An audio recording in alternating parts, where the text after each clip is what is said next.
2024학년도 대학 수학능력시험 9월 모의평가 국어 영역 조선의 신분제도 변화 본문 읽겠습니다.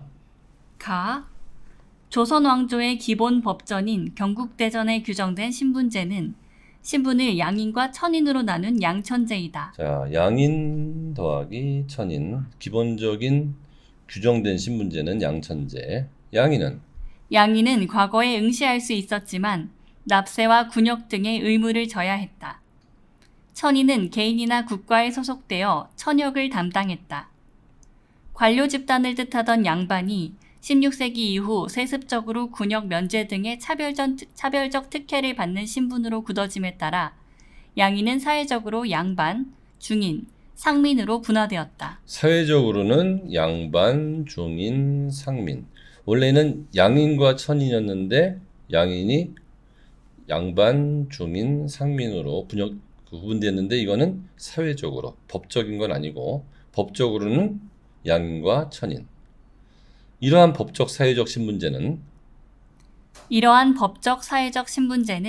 가부개혁으로 철폐되기 이전까지 조선 사회의 근간이 되었다. 자, 그러니까 조선시대에서는 법적 신분제도는 양천, 사회적 신분제도는 양인 중에서는 양반, 중인, 상민, 그 다음에 천민으로 나눠 있었다.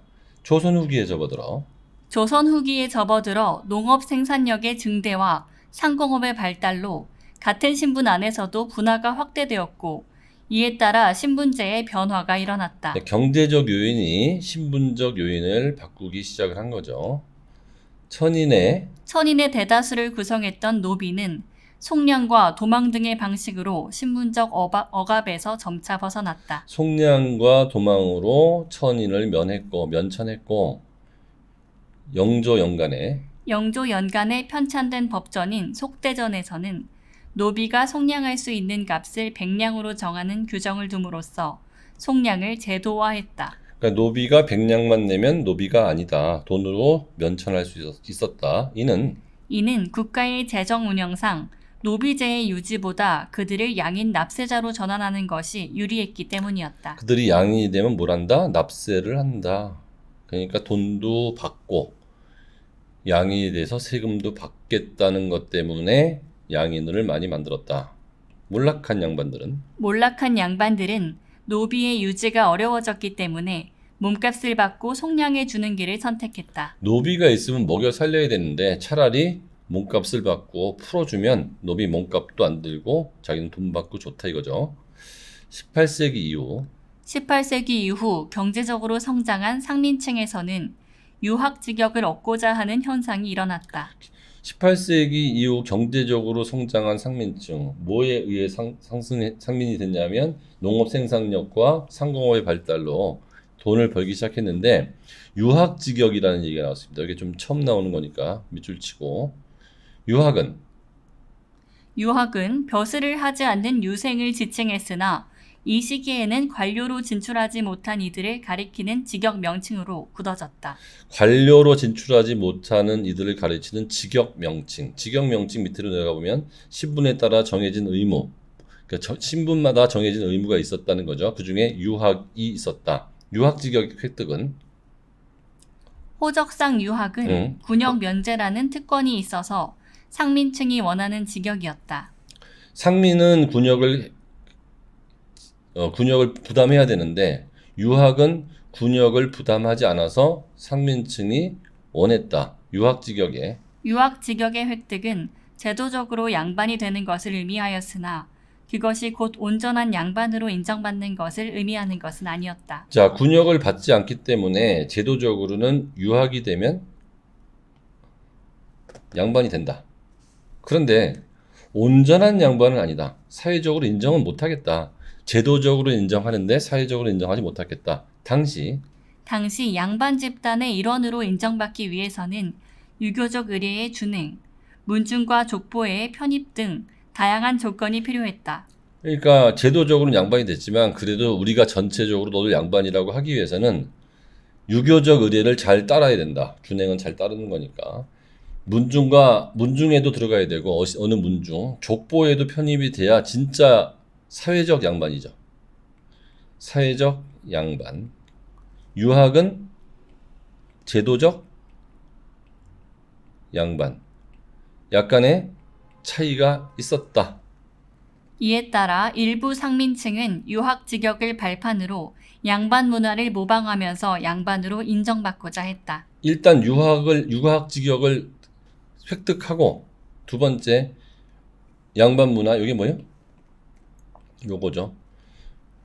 유교적 의례의 준행, 문중과 족보의 편입을 따라하면서 사회적으로도 양반으로 인정받고자 했다.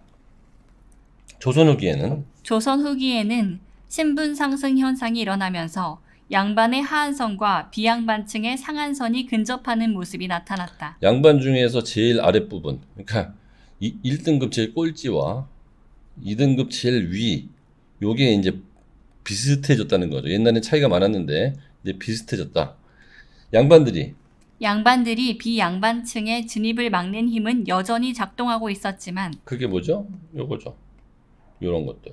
비양반층의 진입을 막는 힘은 비양반층이 양반에 접근하고자 하는 힘은 더 강하게 작동했다. 그건 뭐죠? 요거죠.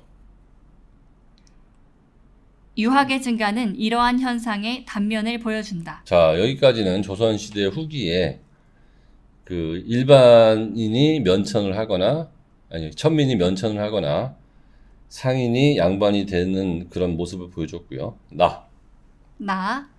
경국대전 체제에서 양인은 관료가 될 수 있다는 점에서 능력주의가 일부 작동하는 것처럼 보이지만 경국대전에서는 양천제였죠.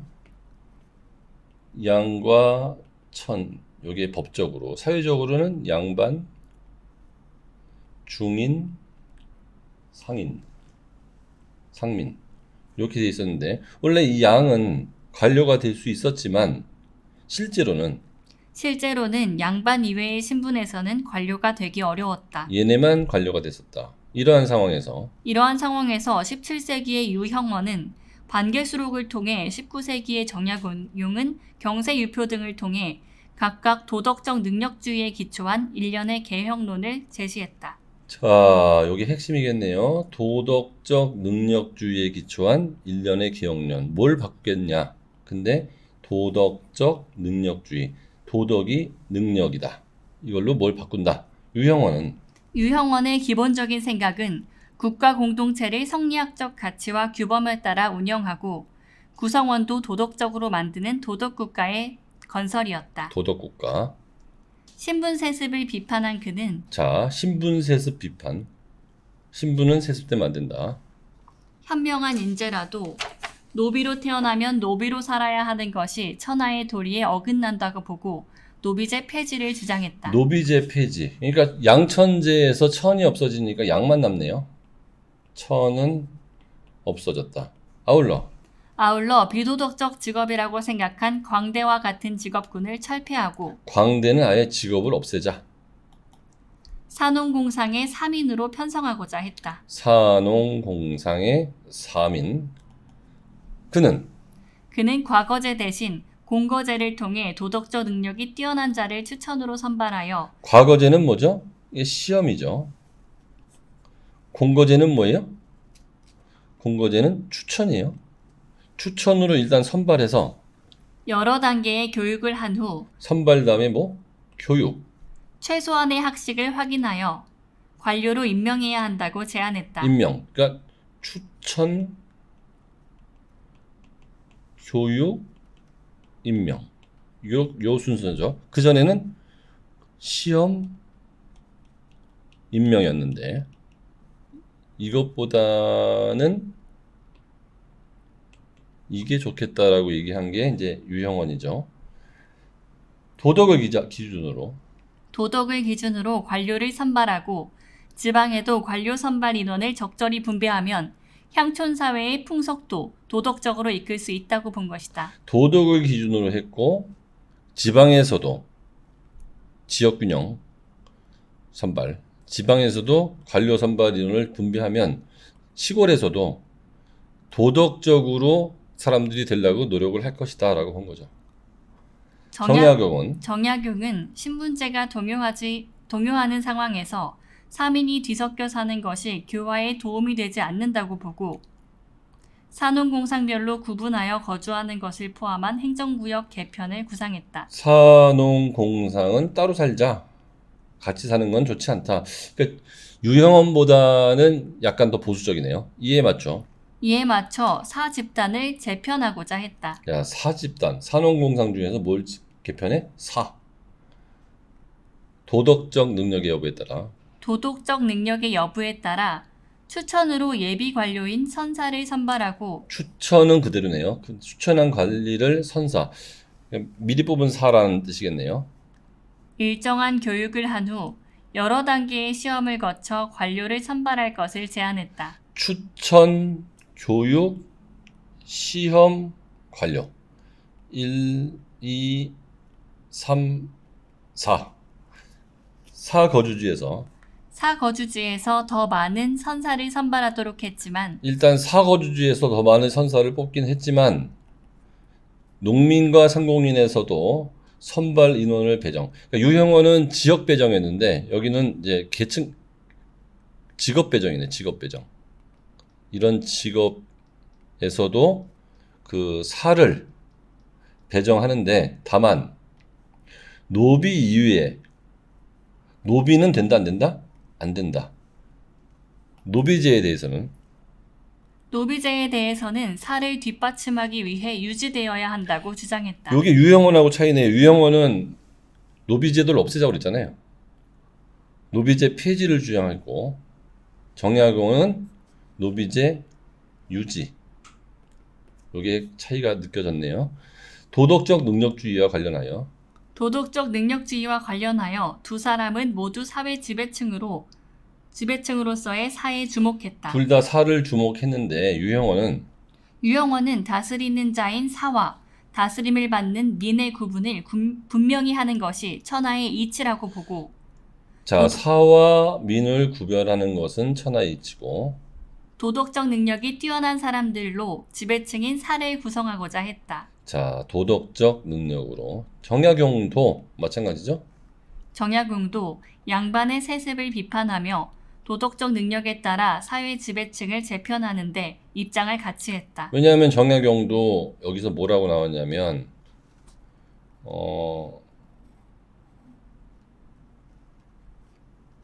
사거주지에서 더 많은 선사를 선발하기도 했지만 농민과 상공인에서도 사를 뽑겠다고 했으니까 그렇죠? 사를 뽑겠다고 했으니까 양반의 세습을 비판하는 게 맞죠. 또한 두 집단은 사회 전체의 도덕 실천을 이끌기 위해 사 집단의 정치 권력, 경제력 등을 집중시키려고 했다.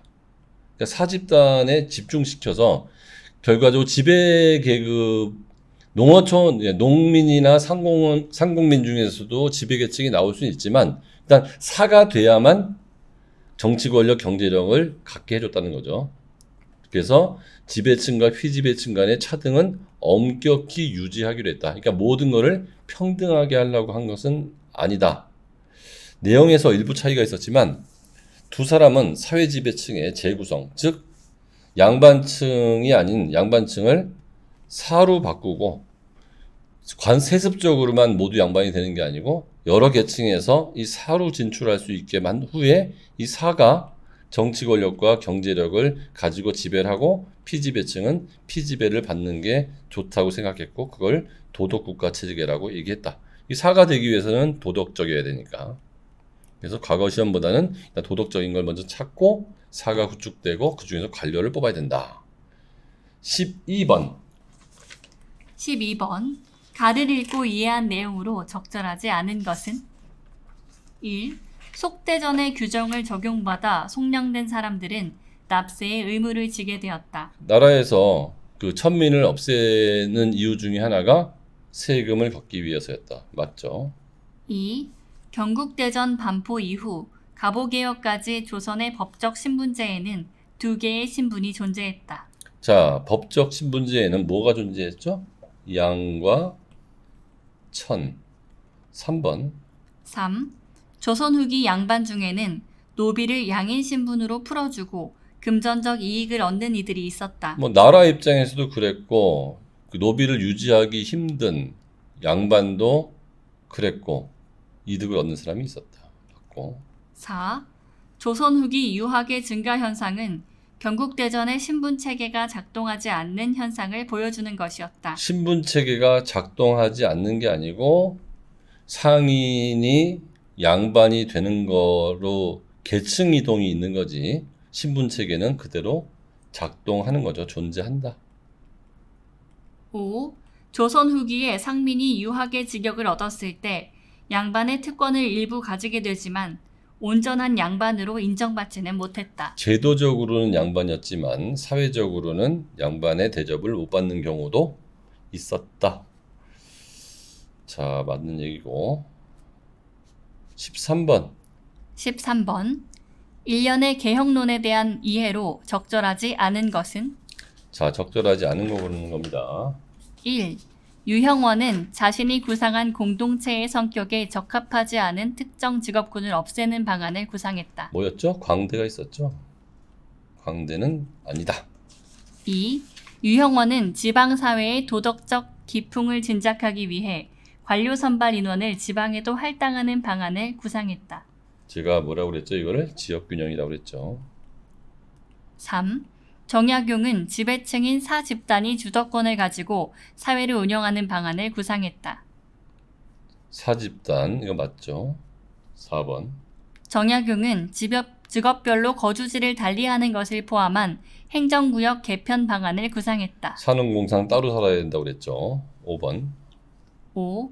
유형원과 정약용은 모두 시험으로 도덕적 능력이 우수한 이를 선발하여 교육한 후 관료로 임명하는 방안을 제시했다. 자, 추천이 먼저였죠. 시험으로가 아니고 뭐로?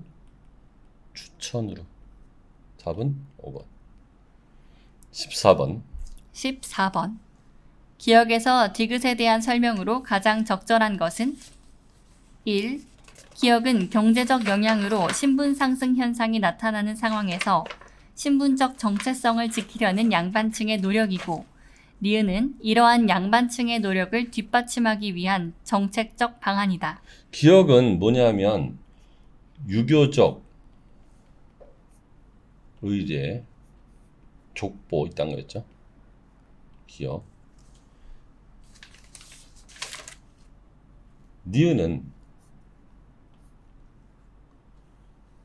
사거주지에서 더 많이 뽑는다.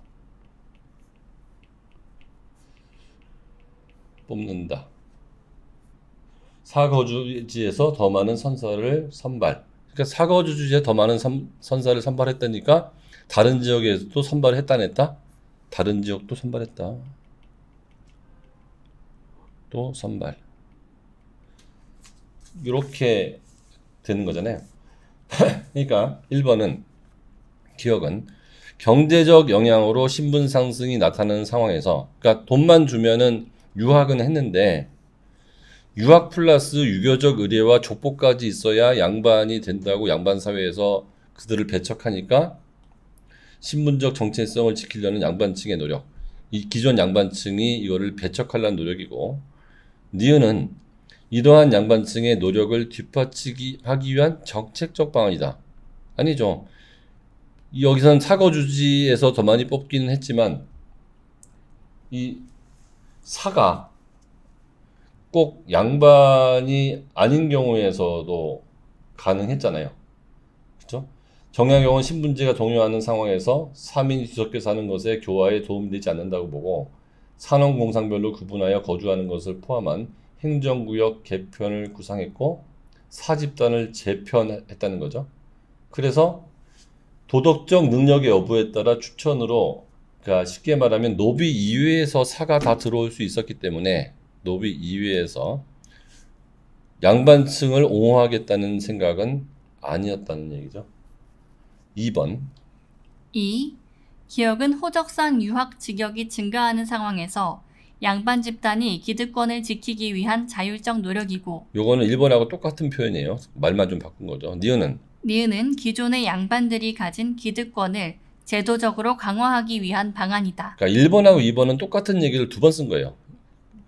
지도적으로 강화하는 거 아니었습니다. 똑같은 얘기를, 이게 다 동의어를 그냥 말만 살짝 바꿔서 같은 지문이 두 개라고 보시면 됩니다. 3번. 3.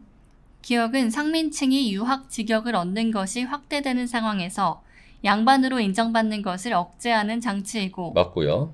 디귿은 능력주의를 통해 인재 등용에 신분의 벽을 두지 않으려는 방안이다. 자, 도덕적으로 능력이 뛰어나는 사람들로 지배청인 사를 구성하는 거니까 양반 중에서만 구성하는 게 아니고 그 천민을 제외하고는 다 구성할 수 있었고 유형원은 그 천민 제도도 필요 없다고 했으니까 능력주의를 통해 인재 등용에 신분의 벽을 두지 않으려는 방안이니까 3번은 맞는 거고요. 4번. 4. 기역은 능력주의가 작동하기 어려운 현실적인 상황에서 신분 구분을 강화하여 불평등을 심화하는 제도이고 불평등 심화분이 틀렸습니다. 디귿은 사회 지배층의 인원을 늘려 도덕 실천을 이끌기 위한 방안이다. 사회 지배층의 인원을 늘린다는 말도 없었습니다. 이건 전체적으로 틀렸어요. 5번. 5번. 니은은 양반층의 특권이 점차 사라져가고 있는 상황에서 신분적 구분을 명확하게 하기 위한 장치이고 디귿은 양반과 비양반층의 신분적 구분을 없애기 위한 방안이다. 신분적 구분을 없애기 위한 방안은 아니었고요. 신분제는 유지하는 거였고 사회 지배층을 재구성하겠다는 거지 신분제를 없애겠다는 얘기가 디귿은 아니었고 니은은 양반층의 특권이 점차 사라져가고 있는 상황에서 신분적 구분을 명확하기 위한 장치도 아니었어요. 이것도 틀린 거죠. 정답은 3번. 15번. 15번. 나를 바탕으로 다음에 기역 리을에 대해 판단한 것으로 가장 적절한 것은 기역. 아래로 농공상이 힘써 일하고 위로 사가 효도하고 공경하니 이는 나라의 기풍이 흐트러지지 않은 것이다. 니은. 니은. 산업공상 누구나 인의를 실천한다면 비록 농부의 자식이 관직에 나아가더라도 지나친 일이 아닐 것이다. 디귿. 덕행으로 인재를 판정하면 천하가 다투어 이에 힘쓸 것이니 나라 안의 모든 이에게 존귀하게 될 기회가 열릴 것이다. 리을. 양반과 상민의 구분은 엄연하니 그 경계를 넘지 않아야 상하의 위계가 분명해지고 나라가 편안하게 다스려질 것이다. 1번. 1. 유형원은 기역과 리을에 동의하겠군. 유형원은 기본적으로 노비제 폐지를 주장했고 그러면 그 아래로 농공상이 힘써 일하고 위로 사가 효도하고 공경하니 이는 나라의 기풍이 흐트러지지 않는 것이다. 요거는 맞는 것 같아요. 그런데 리을. 양반과 상민의 구분은 엄연하니 그 경계를 넘지 않아야 상하 위계가 분명해지고 나라가 편안하게 다스려진다. 요거는 신분제도 폐지를 입장이 유형원한테는 맞지 않죠? 틀렸죠? 2번. 2. 유형원은 니은과 디귿에 동의하지 않겠군. 니은. 산업공상 누구나 인의를 실천한다면 농부의 자식이 관직에 나가더라도 지나친 일은 아닐 것이다. 이거는 유형원의 생각이잖아요. 그러니까 이것도 틀렸죠. 3번. 3. 유형원은 니은에 동의하지 않고 리을에 동의하겠군. 니은에 동의한다니까요. 틀렸죠. 4번. 4. 정약용은 니은과 리을에 동의하겠군. 산업공상 누구나 인의를 실천한다면 아니죠. 정약용은 사를 중요시켰어요. 니은에 동의하지 않아요. 5번. 5. 정약용은 기역에 동의하고 디귿에 동의하지 않겠군. 자, 기역 사가 효도하고 맞죠? 이거 정약용의 생각이요. 디귿. 덕행으로 인재를 판정하여 천하가 다투어 이에 힘쓸 것이니 나라 안의 모든 이에게 존귀하게 될 기회가 열릴 것이다. 자, 요거는 그 지방에서도 관료 선발을 이끌어 유형원의 생각이었잖아요. 그러니까 디귿에 동의하지 않고 기역에 동의한다. 그리고 그 모든 이에게 존귀하게 될 기회가 열린다고 그랬는데 이 모든 이도 틀렸어요. 모든 이 정약용은 그 천민은 안 된다고 그랬어요.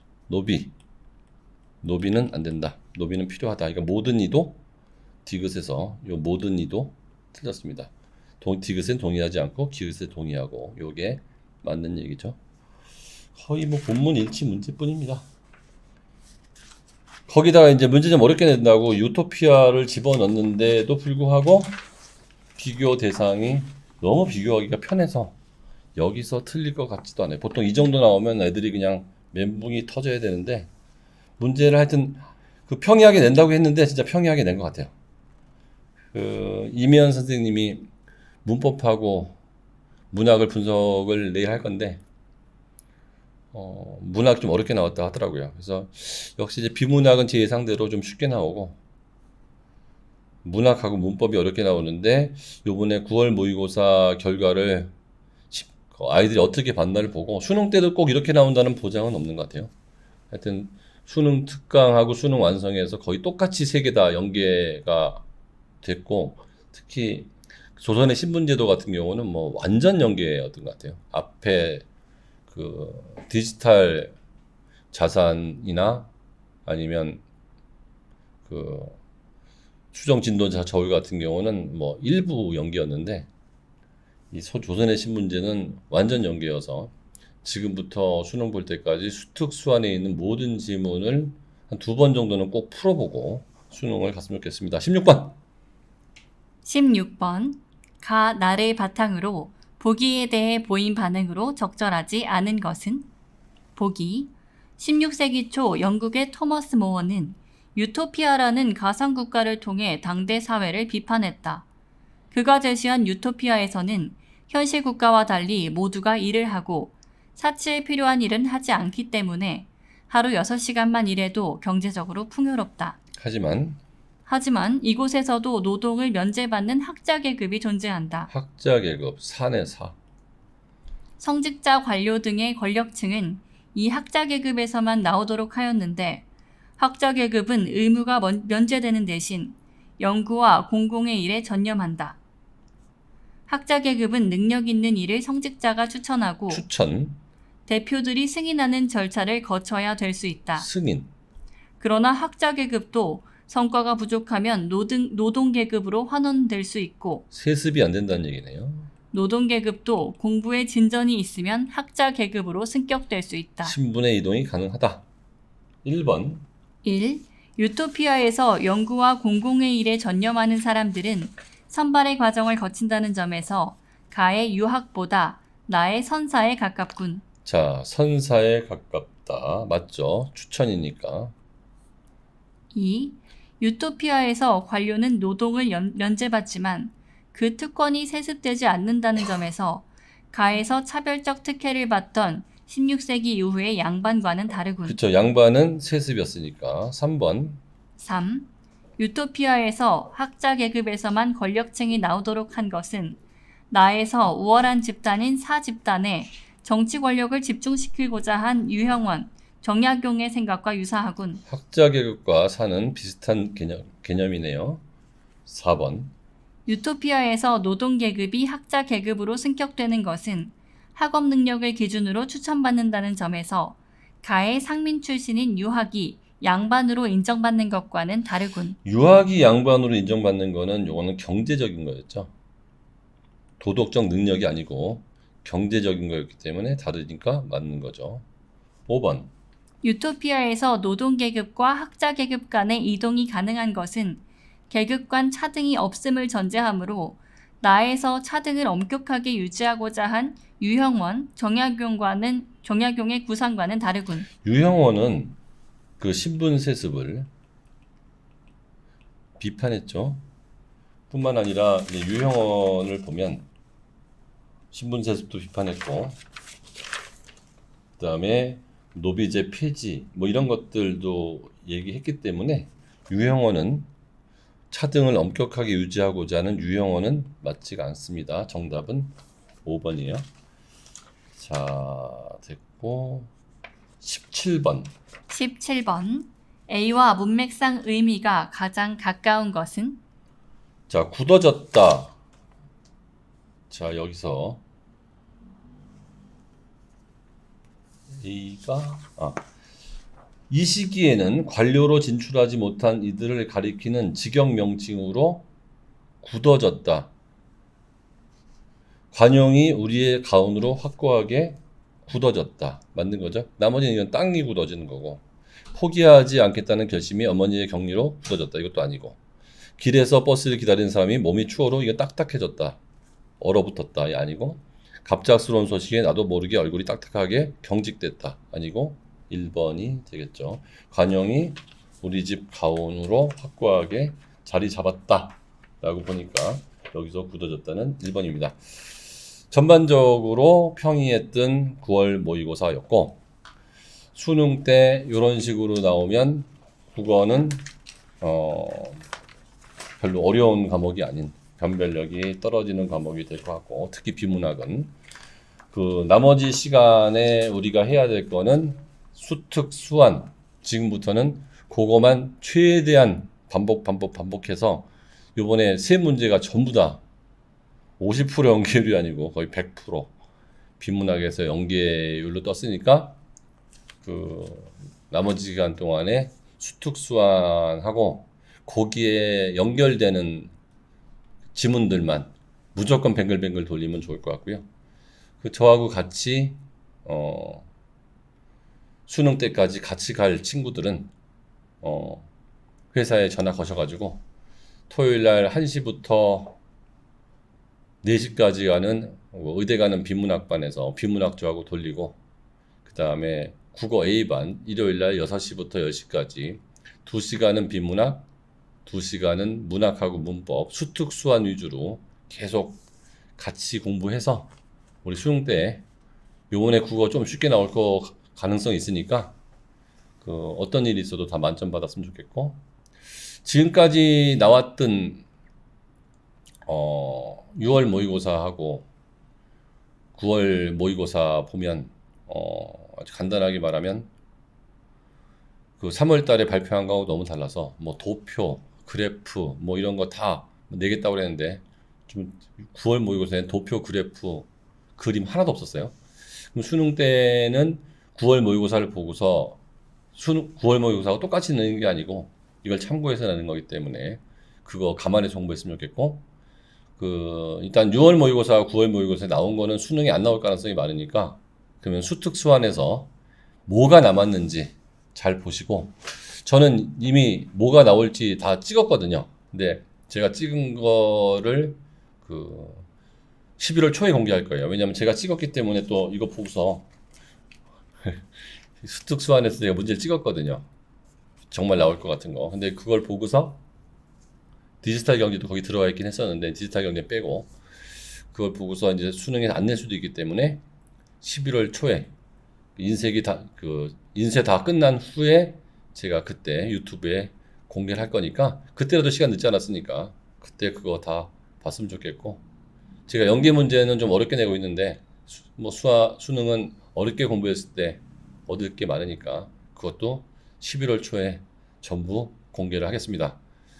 자, 얼마 안 남은 시간이라고 생각하지 마시고요. 이제 국어도 시험 범위가 없지 않고 수특 수완이 시험 범위가 됐으니까 그거를 정말 뱅글뱅글 돌려가지고 그 똑같은 문제는 안 나오지만 제재가 익숙해지는 것만으로도 비문학을 푸는데 훨씬 효과가 있을 것 같고, 이제 항상 문학을 먼저 풀고 문법을 풀고 비문학을 풀었던 게 습관이 됐다 그러면 요 정도로 쉽게 나오면 비문학을 빨리 풀고 문법 문학으로 가는 그 문제풀이 방식의 전략도 한번 바꿔보지 합니다. 하여튼 제 이 풀이 강의와 전략이 여러분들 파이널에 도움이 되었으면 좋겠다 생각해서 오늘 문제 받자마자 올렸으니까 많이 활용해서 좋은 결과 있기 바라겠습니다. 감사합니다.